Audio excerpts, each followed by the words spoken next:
보관 방법에 보면 실온에 보관하라고 적혀 있거든요. 네. 근데 고급 상자에서 보관을 해도 되는지 궁금하거든요. 아까 화면에도 나왔잖아요. 냉장 보관하는 게 좋은 약도 있고 또 그렇지 않은 것도 있다고 했는데 해열제는 어떻습니까? 액상 해열제? 예, 그렇습니다. 병원에서 처방받은 이제 액상 해열제인 경우는 이제 어린이용이 많습니다. 이제 그런 경우는 이제 사용하고 나서 보관이 가장 좀 할 수도 있고 또 가정상비약으로 갖고 있는 진통 해열제 유리병은 여러 군데 있을 수 있죠. 네. 이건 보통 이제 상온에서 한 1개월 정도까지는 개봉을 했을 때는 충분히 가능하고요. 네. 서늘한 곳에 보관을 했을 때는 뭐 길게는 한 1년 이상도 보관이 가능합니다. 네. 그런데 우리가 하나 가지 짚고 넘어가고 싶은 게 있는데요. 약과 관련된 온도를 얘기할 때 다들 아시겠지만 실온과 상온 이런 게 조금 혼돈스러울 수 있을 것 같아서 그 말씀만 간단히 드리고 싶네요. 네. 상온이라고 하면은 섭씨 15도에서 한 25도 사이를 말하고요. 실온이라고 말하면 실내 온도입니다. 네. 1도에서 30도까지. 집안의 온도죠. 그래요? 예. 그리고 보통 약들 보시면 뭐 건조하고 서늘하고 직사광선이 미치지 않는 서늘한 곳, 그런데 그 서늘한 곳을 냉소라고 해서 그곳은 15도 이하의 온도다 이렇게 되어 있습니다. 네. 냉장하고 다릅니다. 냉장고에 넣을 때 냉장은요, 냉동이 아닙니다. 냉장 같은 경우에는 4도씨 이하.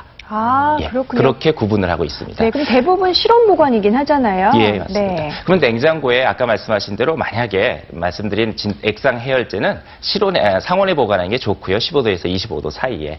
근데 간혹 냉장고에 넣는 경우가 있습니다. 네. 그럼 보통 진득진득하죠, 시럽이. 예. 그러다 보니까 좀 이렇게 걸쭉걸쭉해지기도 하고 침전이 생기는 경우가 생길 수 있어요. 예, 그것도 고려를 좀 해주셔야 되고 네. 특히나 이제 어린이에게 먹이실 때는 항상 정해진 계량 컵을 또는 계량 수저를 사용해서 먹이도록 하시고요. 네. 마지막 한 가지 그 어린아이에 침이 묻게 되면은 그 액상에 침이 들어가게 되면 이제 변질될 수도 있기 때문에 네. 항상 나중에 먹이게 될 때는 보관하셨던 약을 먹이게 될 때는 그것이 변질 여부를 확인하고 적용하시는 게 좋겠습니다. 그죠, 냉장고에 넣었다가 이게 더 너무 찐덕찐덕해지거나 침전이 생겨. 그럼 약효에는 관계가 없는 겁니까?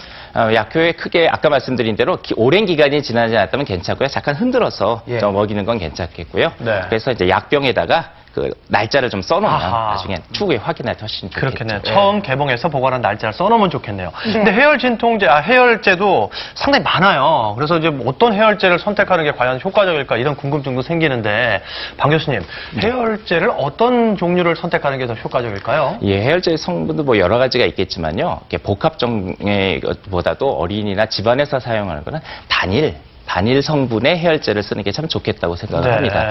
마음이 급한 나머지 여러 가지 해열제를 동시에 먹거나 이것저것 집에 있는 상비약 중에 보관 중인 걸 먹게 되면 효과가 있지 않을까라는 생각을 하게 되는데요. 예. 가능하면 단일 성분의 약을 먹음으로써 원하는 해열 효과를 얻을 수 있겠다. 네, 그러니까 부작용이 더 적겠군요. 맞습니다. 그렇게 하면. 네, 또 다음 주부께서 궁금한 점. 예, 안녕하세요. 질문하시죠? 잠깐만요. 네, 안녕하세요. 네.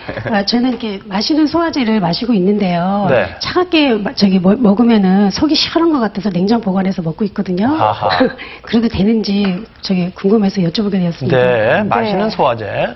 예, 맞습니다. 가장 가정에서 많이 비치했다 사용하시는 상비약 중에 하나가 소화제가 아닐까 생각을 합니다. 특히 주부님들 같은 경우에는 이렇게 아까 말씀드린 약간 드링크성 소화제를 사용하게 되시는데요.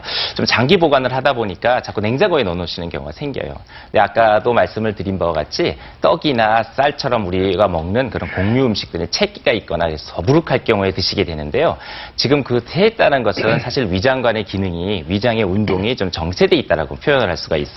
그래서 지금 드시는 드링크 형태의 소화제는 냉장에서 드시게 되면 아무래도 차가운 게 들어가니까 위장관의 기능, 정체되는 기능을 더 악화시킬 수도 있겠죠. 그래서 이거는 상온에, 그냥 실온에 바깥에다 두셨다가 드시는 게 더 좋겠습니다. 네. 네. 그러니까 탄산음료처럼 생각하시면 안 될 것 같아요. 이제 해결이 네. 되셨죠? 예. 네, 다음 질문도 하나 더 받겠습니다. 네, 안녕하세요. 네. 안녕하세요. 네, 저 같은 경우에는 이제 이렇게 저도 연희 가정처럼 이렇게 연고를 굉장히 많이 가지고 있어요. 네. 근데 이제 연고를 처음에 사서 받을 때는 물론 제가 기본적으로 효능 효과하고 영법 영양을 물론 제가 보고는 있습니다만은 사용을 네. 하기 전에 근데 이렇게 들여다보면은 그게 안에 설명서가 있긴 한데 좀 글씨가 작아요. 보통 네. 보면. 안에 이렇게 설명서가 진짜요. 이렇게 네. 보다시피 너무 깨알 같은 글씨들이 너무 많은데 보험의 약관 같아요. 네. 뭔지 모르겠어요. 이걸 이제 다 이게 보지를 않으시잖아요. 그래서 이제 특히 예. 선생님께서 이제 어떤 영법, 용량 이런 거, 그다음 부작용, 저 개인적인 생각은 물론 네. 그렇습니다. 꼭 확인해야 될게 어떤 네, 건지. 그게 중요하다고 생각이 되는데 그 외에 어떤 것들